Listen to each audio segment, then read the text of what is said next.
Vamos a continuar el día de hoy con el estudio del libro de Primera de Corintios. Se hace a veces un poco, no difícil, sino es como que no le puedo dar continuidad porque, bueno, tiene que ver con mis ausencias reiteradas. Tiene que ver con cuestiones personales o compromisos que también tengo en Posadas, que a veces no estoy todos los domingos. Y también creo que es saludable, hermano. No siempre es bueno que una persona sea la que siempre hable. No debe haber ningún monopolio o monopolizar la enseñanza en una congregación. Cuando más hermanos exponiendo hay, mejor es, porque ahí se ve el desarrollo de los dones, la diversidad de los dones, la pluralidad de hermanos enseñando también. Ese modelo no tiene que ver con el modelo bíblico. Yo sé que hay hermanos que tienen esos hábitos, desde ya que no comparto. He sido criado de otra manera y he sido bendecido muy ricamente. Y también eso me ha dado la posibilidad a mí de poder estar enseñando, porque en la congregación donde me crié, desde muy jóvenes, impulsaban a los hermanos a capacitarse y a enseñar la palabra. Y eso es bueno. Y acá también a veces recibimos visitas, ¿no? Hace poco estuvo el hermano Nicolás. La atendieron bien, me imagino, el hermano Nicolás. Él no me dijo ninguna queja ya, pero sé que es siempre bienvenido en este lugar. Vamos a invitar en algún momento a otro hermano también que nos visite. Mi propósito es terminar con el libro de Corintios, pero será, no sé si va a ser en este siglo, como dijo el Señor, o en el venidero, no sabemos. Porque estamos recién en el capítulo 1 y terminamos en el versículo 17. Solamente como recordatorio para aquellos que no participaron o no estuvieron en todo, la primera carta del libro de los Corintios, el escritor, el apóstol Pablo, fue escrito desde Éfeso. Él estaba en Éfeso cuando escribió esta carta. En Éfeso, el lugar donde más tiempo estuvo, él estuvo 3 años en ese lugar. Su relación con la iglesia de Corintio tiene que ver con que él fue el instrumento usado por Dios para el establecimiento de la congregación allí. Él estuvo 1 año y medio en ese lugar, se estableció allí la congregación. El año aproximado, cuando hablamos de fechas de las Escrituras, en qué año fue, siempre es aproximado, pero es más o menos entre el año 55 y el año 57 de la era cristiana.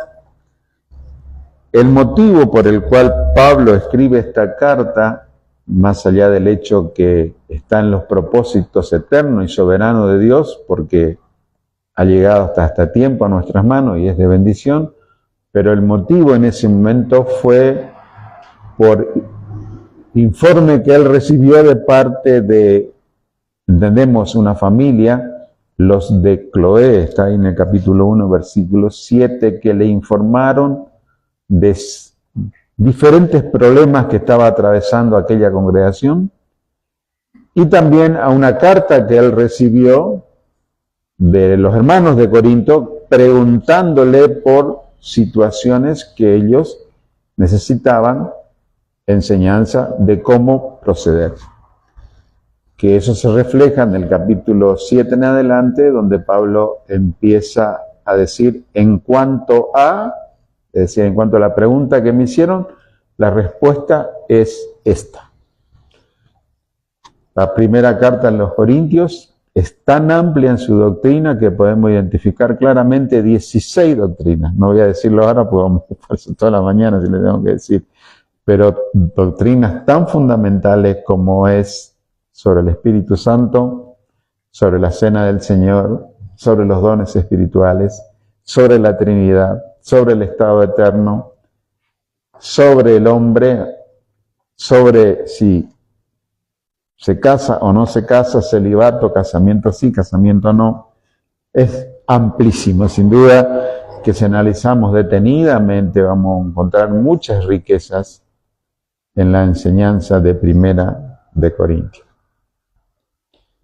Lo primero que Pablo abarca o el problema que trata primeramente, que vimos del capítulo 1, versículo 10 al 17, es la división que había dentro de esa congregación. Y Pablo identifica claramente en el capítulo 1, versículo 10, dice que haya entre vosotros divisiones. También habla con otro término, dice hay contiendas. Son dos cosas diferentes. Divisiones es una congregación dividido en grupos, y contienda es una confrontación entre esos grupos en términos, podríamos decirle, hasta un grado de enemistad entre ellos. Increíble, ¿no? Una congregación dividida en 4 grupos. Algunos estaban con Juan, otro con Fernando, otro con Elson, y conmigo nadie, porque no le va a hacer ningún beneficio eso. Con Silvio, otro grupo. Imagínense una congregación de esa manera, ¿no? Y también hay algunos que allí se creían demasiado espirituales, que ellos decían, nosotros somos lo único de Cristo, en realidad, la definición. Es grave eso, ¿no? Y también existe eso, más bien esto se expresa muchas veces en el ámbito general del cristianismo. Hay hermanos nuestros que se creen los únicos que están en la verdad absoluta. Y si no coincide totalmente con las formas, generalmente, no son doctrinas, generalmente son formas de hacer las cosas, no, esos no son nuestros hermanos. Tengo un querido hermano mío en la fe, y pariente en alguna medida, se refiere, por ejemplo, a los de la Asamblea Pentecostal, dice, nuestros primos los pentecostales. Lo dice en forma graciosa, ¿no? Nuestros primos, dice, no le considera hermanos. Hermanos en Cristo son todos aquellos que han creído en el Señor Jesucristo por la fe y han nacido nuevos, son nuestros hermanos. Las formas varían y es como una gran familia. Aquellos que tienen muchos hermanos saben que, aunque son todos hijos del mismo Padre, la forma en que desarrollan sus vidas no siempre es igual. La Biblia nos habla de unanimidad, no de uniformidad, que son dos cosas diferentes. Unidad es una cosa y uniformidad es otra cosa. Pablo le dice que eso no está bien, que eso no corresponde, porque el Cristo o Cristo no está dividido. Por lo tanto, no es compatible a la fe cristiana, a las enseñanzas bíblicas, que haya divisiones y menos contiendas, es decir, enemistades. No. Yo, hermano, no puedo estar de acuerdo con otros hermanos nuestros. Es más, tengo muchísimos hermanos y algunos amigos cercanos que se reúnen en otro lugar que no coincide con la forma que yo creo que hay que congregarse y lo que puedo entender por la palabra, pero eso no me vuelve enemigo de ellos, bajo ningún punto de vista.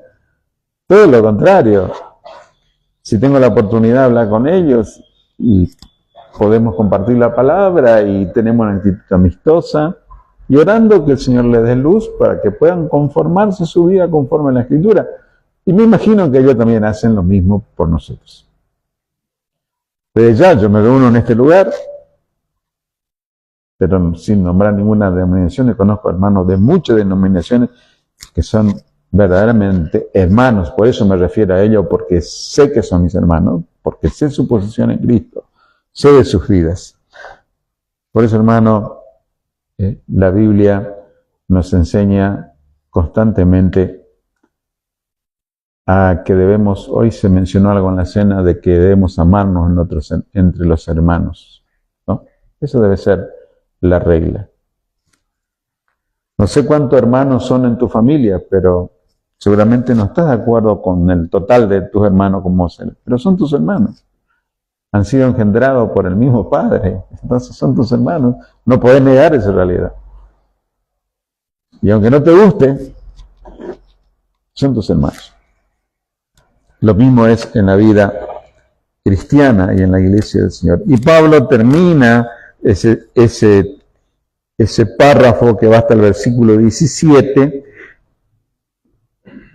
corrigiendo inclusive pareciera, o mejor dicho, está claro, que muchos se identificaban con él, siendo yo soy de Pablo, porque Pablo había bautizado a algunos. Él aclara ahí que no bautizó a muchos. Él se recuerda a muy pocos, porque de verdad no era su objetivo principal. Su objetivo principal era llevar el Evangelio, no es que negara el bautismo, sino que termina el versículo 17 diciendo, pues no me envió Cristo a bautizar, sino a predicar el Evangelio, no con sabiduría de palabras, para que no se haga vana la cruz de Cristo. Aclaramos nuevamente esto, porque lamentablemente también detrás de esto ha habido o hay falsas enseñanzas en que el bautismo no era enseñado por Pablo. Por lo tanto, que los salvados no es o no debe ser bautizado. Falsa doctrina. Pablo dice que bautizó. Es más, vimos la otra vez en momentos diferentes que él mismo fue el que bautizó, por acordarnos, Lidia en Filipos, al carcelero de Filipos, a toda su familia. Él estaba ahí y él fue el instrumento para bautizar.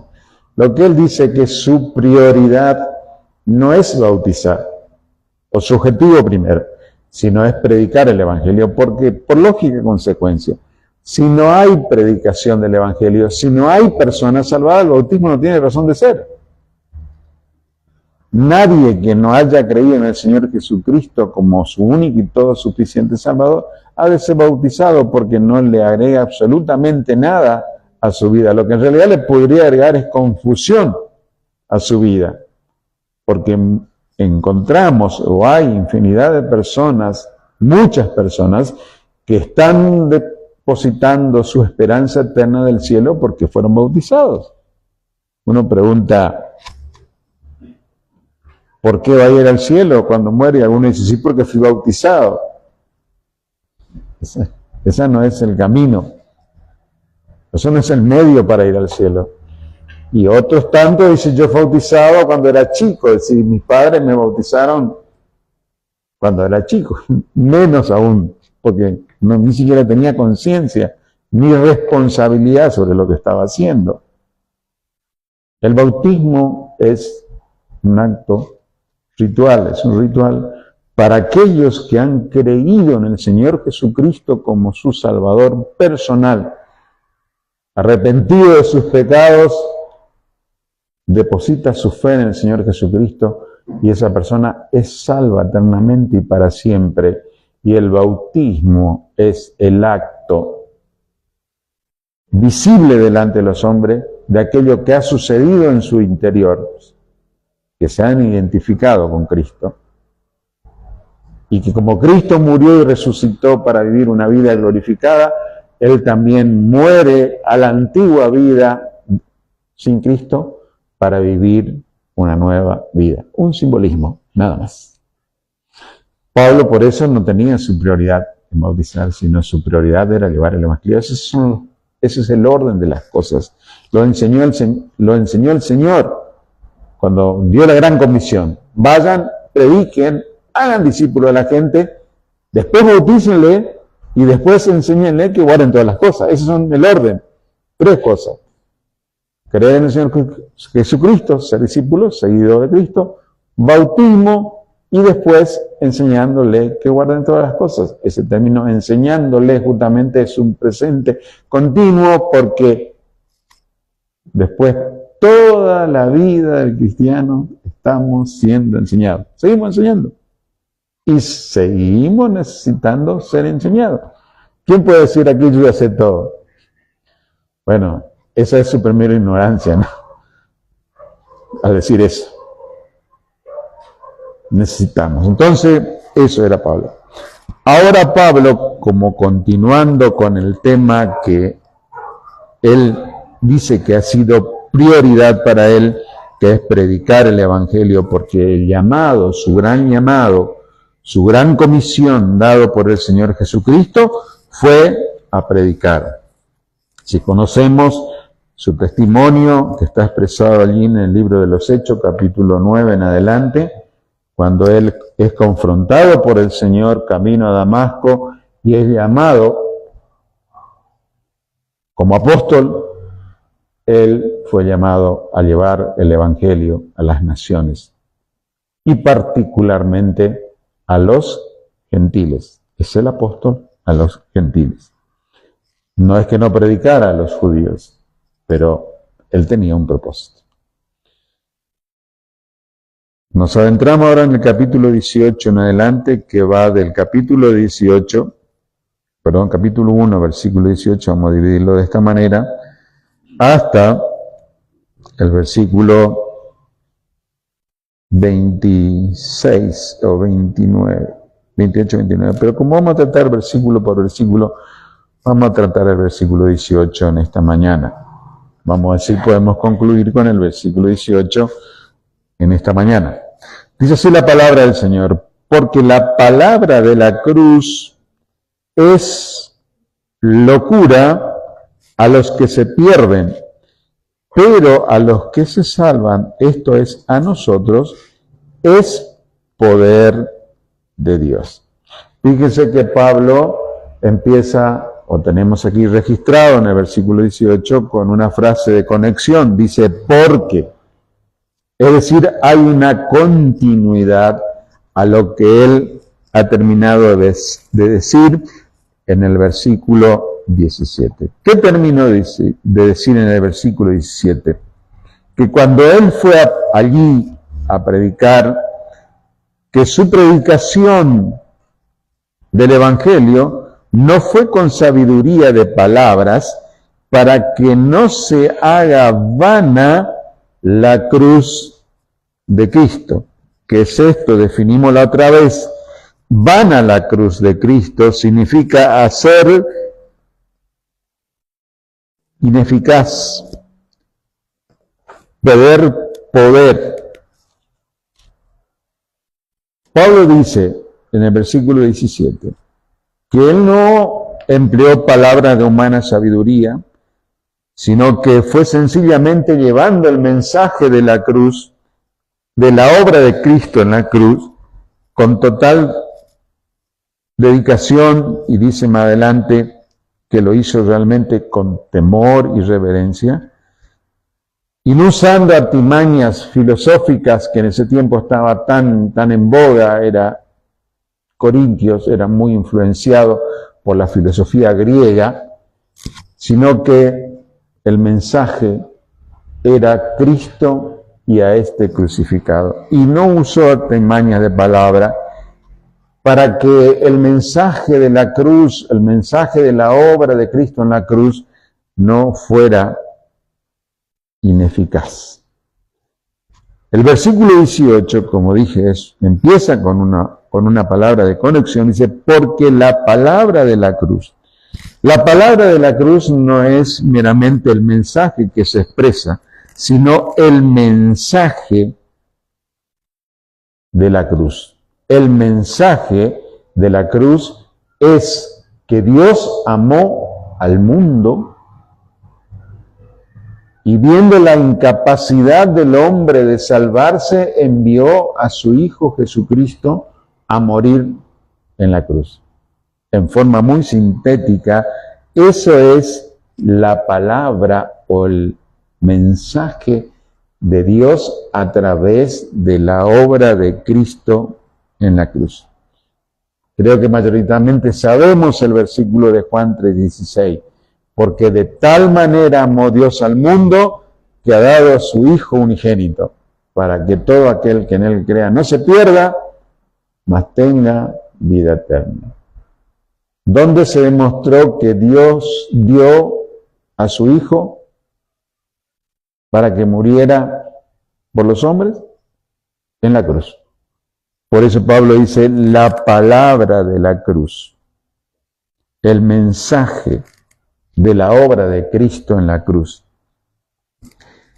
la verdad contenida en el mensaje de la cruz.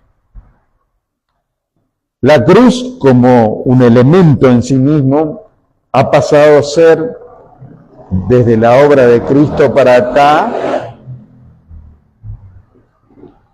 como un emblema de ciertas religiones. Ahora, antes de la obra de Cristo en la cruz, la obra de cruz era un instrumento de muerte, ¿no? Un instrumento de muerte. Un hermano que ha escrito extensamente sobre evangelismo personal cuenta su anécdota de cuando se encuentra con personas y que tienen la cruz colgada. Hay muchos que lo tienen, ¿no? Y la pregunta, y es muy interesante este hermano, y practíquenlo, ¿eh? Es muy aleccionador esto. Cuando le pregunté a la persona, ¿por qué tenés eso ahí? Generalmente no saben.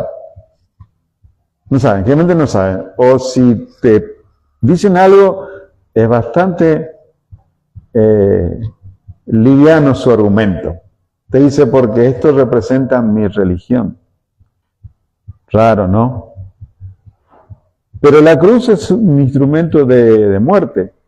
Entonces este hermano usaba un argumento, y que era le decía, ¿sabe que la silla eléctrica también es un elemento de muerte? Sí. Entonces sería bueno que alguien llevara colgado también una silla eléctrica. Claro. Dice, no, ¿cómo va a ser eso? Claro. Pero la cruz es sinónimo de muerte, es un instrumento de muerte.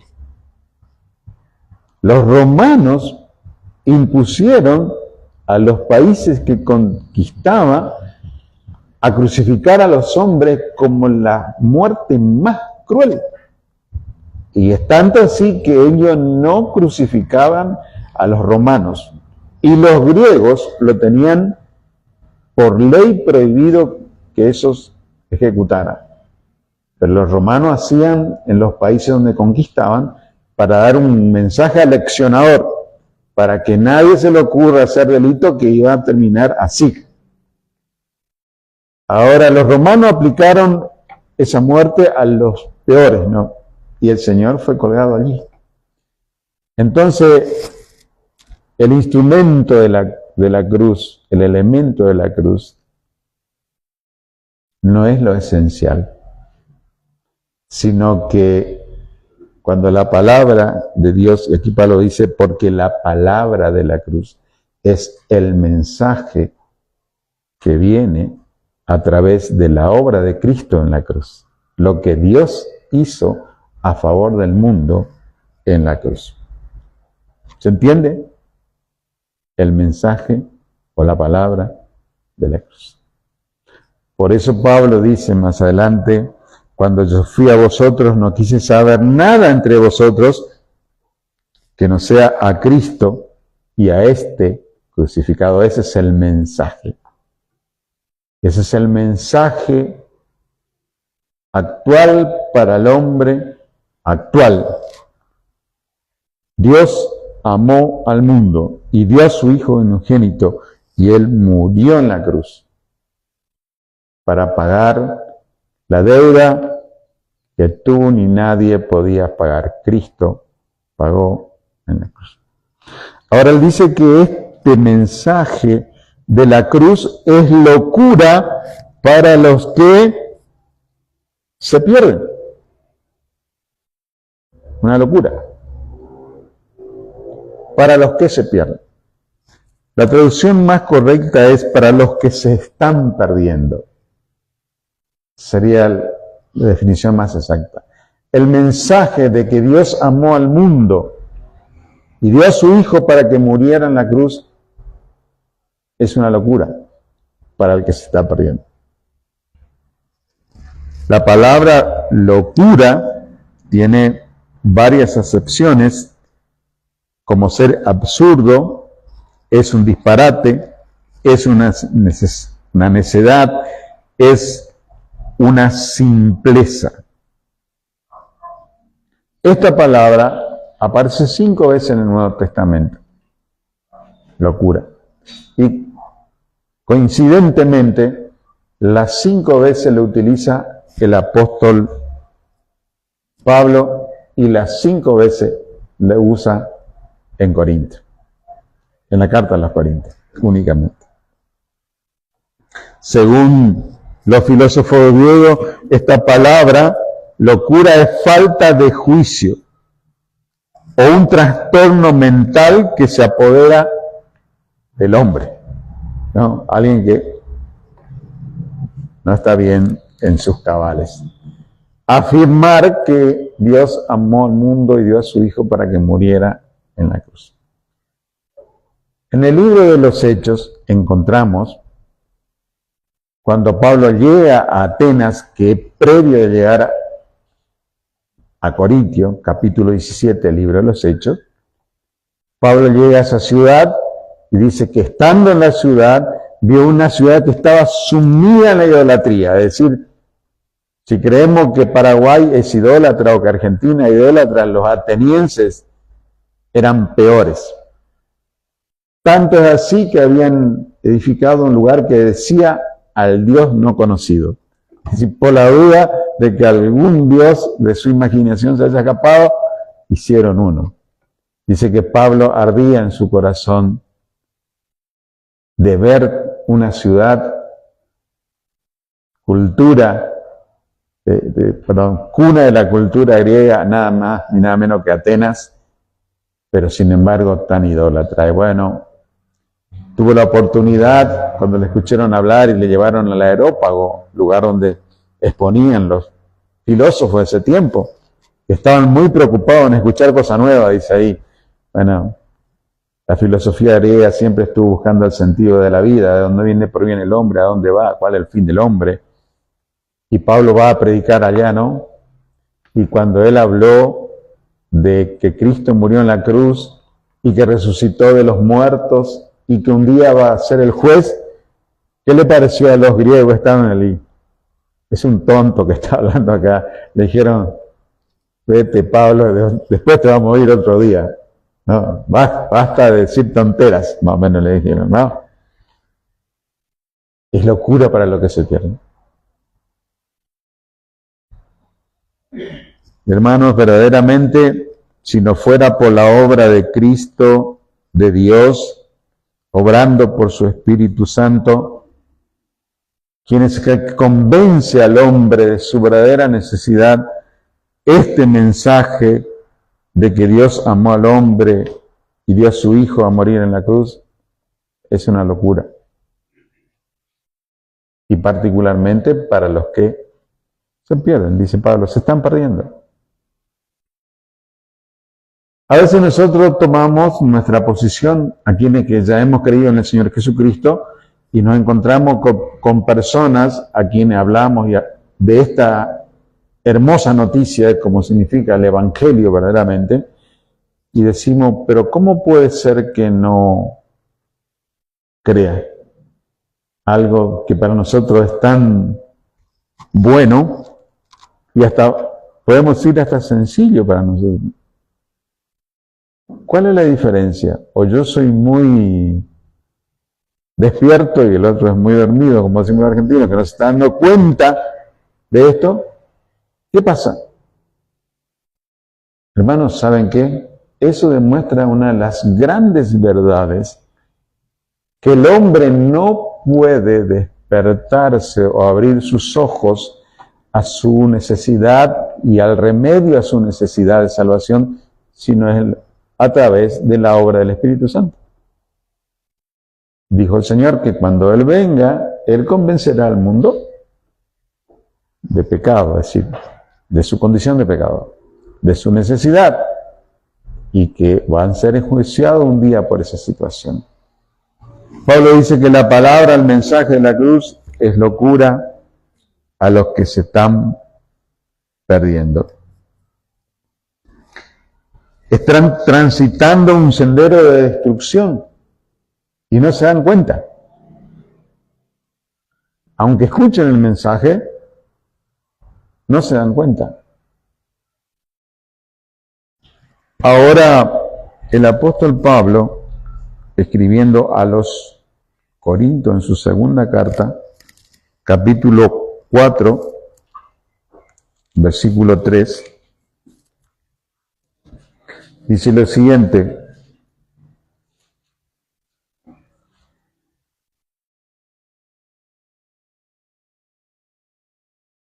pero si nuestro evangelio está aún encubierto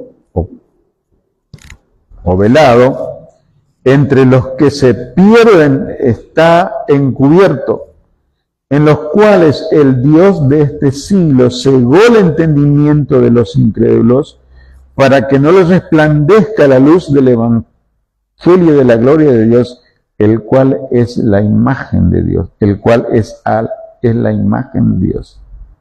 Otra vez, pero si nuestro evangelio está aún encubierto, entre los que se están perdiendo está encubierto, en los cuales el Dios de este siglo cegó el entendimiento de los incrédulos, para que no les resplandezca la luz del evangelio de la gloria de Cristo, el cual es la imagen de Dios.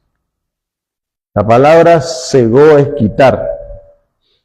¿Quién es el que quitó el entendimiento? Aquí dice quién es. ¿Quién es? El Dios de este siglo, con minúscula, un Dios con minúscula. ¿Quién es este Dios? Es Satanás, el diablo, cegó, le quitó el entendimiento. Como decía anteriormente, muchas veces nos sentimos hasta frustrados cuando estamos utilizando el mejor argumento posible a nuestro alcance, hablándole a una persona de Cristo, pero sin embargo esa persona nos responde positivamente al mensaje. Y decimos, nos sentimos frustrados porque siempre creemos que somos capaces, ¿no? Nadie, o muy pocos se consideran, bueno, yo no soy capaz para esto. Siempre creemos que somos capaces para algo. Ahora, hermanos, nosotros solamente somos un instrumento muy débil por nuestra propia condición. Nosotros usamos la palabra del Señor como un instrumento, ¿no? Pero la gente que interviene para convencer al hombre es el Espíritu Santo. Pero el Evangelio está encubierto entre los que se están perdiendo. Tengo dos personas cercanas, uno es un vecino a quien aprecio mucho, yo considero de alguna manera mi amigo, en el plano que se puede dar una amistad con una persona no cristiana, que muchas veces he hablado con él de su verdadera necesidad. Y la respuesta a veces uno es realmente desconcertante, como decir, yo sé que para vos es útil o a vos te va bien, pero yo no puedo creer. Y además reconoce, tanto es así que muchas veces me ha pedido y me sigue pidiendo que ore por él. Y estos días me fui a visitarle después de un tiempo y me agradeció porque estaba viviendo una situación muy difícil de su relación matrimonial y me dijo, yo sé que oraste por mí, mi relación se está recomponiendo con mi esposa. Pero él no cree en el Dios que yo creo para su salvación. Mi propio doctor personal, que le conozco de hace 15 años por el incidente del corazón, muchas veces he hablado con él. Y mi respuesta me dice, yo no puedo tener la fe que vos tenés. Y una persona muy capaz, intelectualmente hablando, ¿no? Muy correcta. Es un misterio, ¿no? Pero Pablo dice que es locura entre los que se están perdiendo. Se están perdiendo, la gente se está perdiendo. Porque yo creo, hermano, que como nunca el Evangelio se ha masificado en su difusión, ¿no? Hoy las redes sociales han permitido que hay cientos, y gracias al Señor por lo que sabiamente ocupan también esos medios, y predican radio, internet. La otra vez alguien me decía, hay evangelista titoquero. Tito dijo, pero eso soy yo, dije primero, no, titoquero. No, raro esas palabras, yo soy un poco analógico todavía. ¿Sí? El titoc. Yo me quedé sorprendido, ese evangelista titoquero.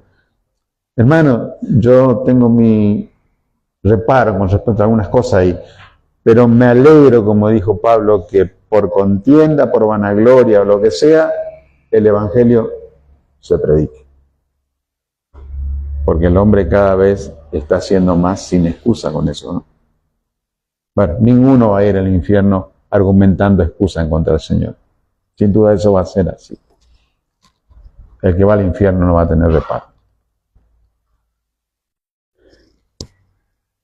Pero en contraposición a que la palabra de la cruz, el mensaje, la obra de la cruz, se los cura a los que se pierden, pero a los que se salvan, esto es a nosotros, es poder de Dios. Fíjense.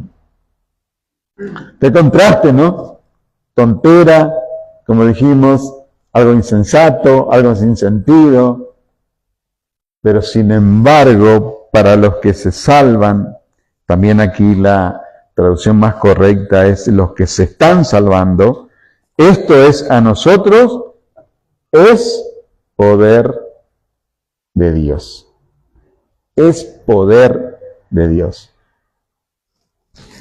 Creo que casi todos los que estamos aquí presentes automáticamente nos ha venido a la mente el pasaje de Romanos 1:16, ¿no? Porque no me avergüenzo del Evangelio, porque es poder de Dios para salvación, propósito, a los judíos primeramente y también a los griegos, es decir, a los no judíos. En esta larga vida como cristiano, he hablado con muchísimas personas y en los últimos años, cuando me encuentro con alguien que dice que es del Señor, siempre me trato de cerciorarme si realmente es salvo. Porque sé que hay mucho engaño. Así como la verdad se propaga, también el engaño se propaga en forma masiva. No ya cree que el engaño ha dejado de actuar. Satanás sigue haciendo su actividad, el cual describió Pablo, que sigue cegando los entendimientos de las personas. Siguen eso. Y me he encontrado con muchas situaciones, pero es sorprendente encontrar a personas que realmente son salvas. Y me gusta escuchar el testimonio. Justamente anoche teníamos una reunión de hombres en Posadas y una de las actividades, una de las partes es que alguien presente contara de qué manera fue salvo. Y a veces nosotros creamos un estándar, ¿no?, para salvación, ¿o no? Creemos que únicamente es salvo una persona que yo le invité a que pase acá enfrente y haga una oración y yo arbitrariamente y temerariamente decreto que él es salvo. Peligroso, eso. Yo no lo hago. Creemos que esa es la única manera que la persona es salva, si no, no es salvo. O que haya levantado su mano porque condicionamos o coaccionamos su proceder para que manifieste de esa manera. Bueno, el Señor tiene, no digo que de esa forma que dije recién primeramente no haya resultado, no, es en el tribunal de Cristo veremos el resultado. Yo no creo que sea correcto. Ahora, el Señor obra de tantas maneras como Él realmente es, porque no somos todos iguales, somos parecidos, ¿no? Pero no iguales. Y Dios sabe cómo obrar. Dios, en su soberanía, según el relato bíblico, permitió que un hombre llamado Cornelio, que era un religioso y un hombre piadoso, y que hacía oración, y que sorprendente el relato, dice que Dios escuchaba sus oraciones, pero él no era salvo. Y Dios, viendo su deseo, permitió que Pedro fuera a su casa a hablarle. Y él fue salvo ahí, ¿no? Un carcelero cruel le dio una paliza a Pablo y a Silas y le metió en lo más profundo en la oscuridad que le tenía. El Señor mandó un terremoto y él se sintió como funcionario romano que era, si se le escapaban los presos, le iban a matar. Entonces él dijo, yo me voy a suicidar antes de tiempo. Y sacó su espada y se iba a matar. Interviene el Señor a través de Pablo y le dice, no te haga ni un daño, acá nadie se escapó. Y él automáticamente dice, ¿qué debo hacer para ser salvo? Y él dice, cree en el Señor Jesucristo y serás salvo tú y tu casa. Y así podemos hablar infinidad de formas que Dios obra. Pablo, algunos han dicho que Pablo únicamente iba a ser salvo por una intervención directa del Señor. Porque si no, él no iba a escuchar a nadie. Él no iba a escuchar a nadie, porque además estaba dispuesto a matar a todos los que predicaban a Cristo. Entonces, el Señor tuvo que intervenir personalmente camino a Damasco con él. Él puede decir, a mí nadie me predicó, es decir, ningún hombre. Bueno, el Dios hecho hombre le habló, ¿no? El Dios hecho hombre le habló a él. Y es sorprendente, hermano. Y yo cuento esto siempre. El testimonio de mi papá. Religioso. Familia religiosa. Católico. Mi papá era monaguillo. Era el que se encargaba de armar todo en la iglesia. Ahí estaba. Encima pueblo chico. Y trabajando en un obraje. Ahí en Jardín América. Estoy hablando. Sería ahora 70 años atrás. O más. 80. Mi papá ya tendría casi 99 años.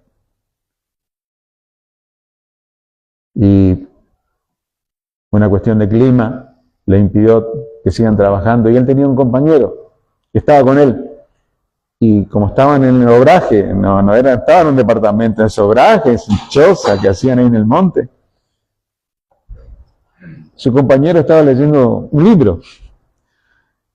Y él, para matar el aburrimiento que tenía, seguramente le pidió el libro si le podía prestar. Y le prestó el libro.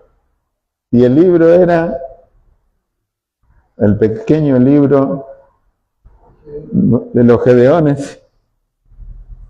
Y él se puso a leer Juan. Y él solía decir, ahí entendí que Dios me amó. Y yo ahí pedí que el Señor me salve. Salvo y no cabe duda. Pero hermano, en todos los casos, aunque fueran de diferentes maneras, lo que hay una realidad en el que verdaderamente es salvo es su certeza. Es su certeza. Él sabe que es salvo. Así como el ciego le dijo, aquí yo le preguntaron, ¿quién te sanó? ¿Cómo fue? Él dice, una cosa sé, antes no veía y ahora veo. Hay una certeza. Las formas son tan amplias como hombres hay en el mundo seguramente. Y cada uno acá puede contar su testimonio, hermanos. Un día vamos a hacer una actividad así, vamos a invitar que cuenten los testimonios, hermano. Es sorprendente. Y es gratificante escuchar cómo Dios obra, porque es poder de salvación para todo aquel que escucha sencillamente, que cree. Es poder de Dios. Y hermano, cuando pensamos de qué manera el Señor nos salvó, no tenemos otra cosa que estar verdaderamente agradecido y decir, es el poder de Dios. Obrando a través del mensaje de salvación. Pablo dice, pero para los que creen, esto es a nosotros, se incluye él y todos los hermanos, lógicamente, es poder de Dios. Hermano, y concluyendo esta parte del mensaje del día de hoy, dije que iba a tratar de terminar con el versículo 18, es cómo nosotros estamos contemplando a nuestro alrededor a aquellos que se están perdiendo. ¿Con compasión hacia ellos o indiferencia hacia ellos? ¿O hasta con desprecio hacia ellos? Hermano, cuando vemos a las personas obrar sin Cristo y cómo están actuando y cómo se comportan, lo que debemos tomar en cuenta es que eso está sucediendo porque ellos están sin entendimiento, porque el Dios de este siglo les cegó el entendimiento. Están perdidos, están viviendo en oscuridad, están caminando en un sendero, como dice la Biblia, hay camino que al hombre le parece derecho, pero su fin es perdición. A veces, hermano, nosotros nos ponemos en un pedestal de anticipadamente, inapropiadamente, porque ese lugar de juez del tribunal del trono blanco, donde el Señor Jesucristo va a condenar a los hombres al infierno, le corresponde exclusivamente a Él. Dijo el apóstol Pablo, Dios ya estableció un nombre al cual va a juzgar a los hombres. Él va a ser el condenado. Yo creo, hermano, que debemos aprender muchísimo, y hoy en la cena del Señor vimos algo sobre la mirada del Señor, que es el que escudriña todas las cosas y el que sabe todas las cosas. La Biblia nos relata del Señor Jesucristo en dos momentos. Estos días estaba otra vez mirando esto de las miradas del Señor, y realmente uno se sorprende cuando analiza cómo miraba el Señor las cosas. Marcos 6,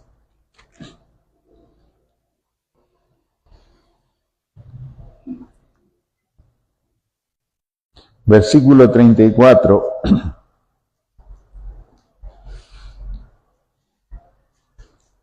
Dice, y salió Jesús y vio una gran multitud y tuvo compasión de ellos, porque eran como ovejas que no tenían pastor, y comenzó a enseñarle muchas cosas.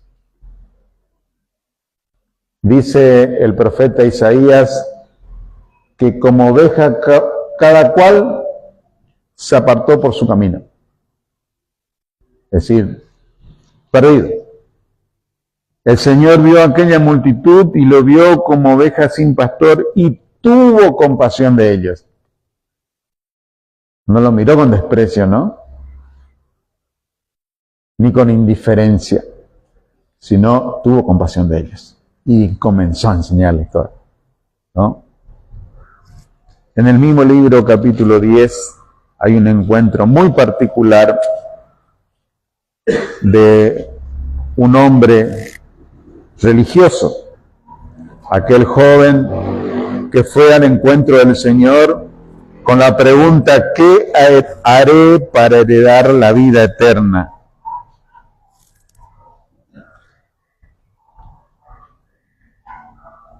Dice el versículo 17, al salir él para seguir su camino, el Señor, vino uno corriendo e hincando la rodilla delante de él, le preguntó, Maestro bueno, ¿qué haré para heredar la vida eterna?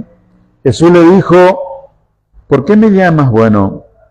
Ni uno es bueno, sino uno solo, uno, Dios.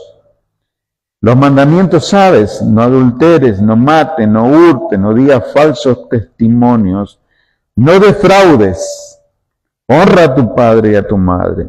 Él entonces, este joven, respondiendo, le dijo, Maestro, todo esto lo he guardado desde mi juventud.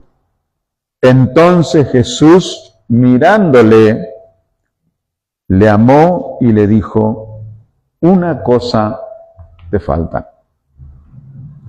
Entonces el Señor, mirándole, le amó.